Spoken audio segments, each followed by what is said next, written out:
Unity Point Siouxland PACE works to provide coordinated services for people ages 55 and older to help them stay living in the community. That includes the homeless population. KTIV's Taylor Decker tells us about the collaboration between the warming shelter and Siouxland PACE to support former shelter residents.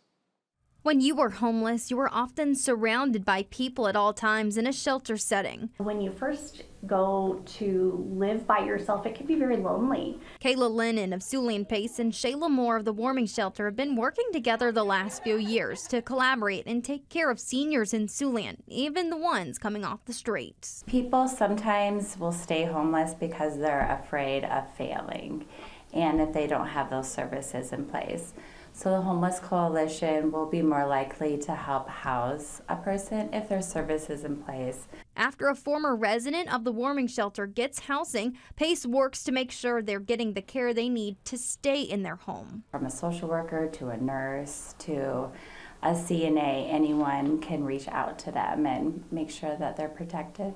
Residents from the warming shelter are not eligible for PACE services until they have permanent housing, but that doesn't mean they cannot start the process and work alongside the housing agencies so when they're housed, they're ready for that next step.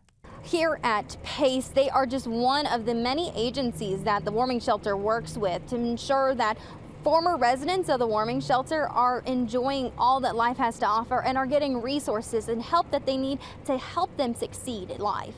The PACE Community Day Center offers that socialization, free transportation, and on-site assistance, something that someone formerly homeless may not have ever had before.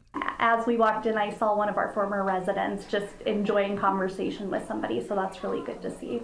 Lennon and Moore say when one person starts on the path to a better life, it often encourages others, too. We had like 3 participants who were homeless, and they were all homeless together. Then one got housed, and then they all lived together, and then now they all 3 have their own housing. In Sioux City, Taylor Decker, KTIV News 4.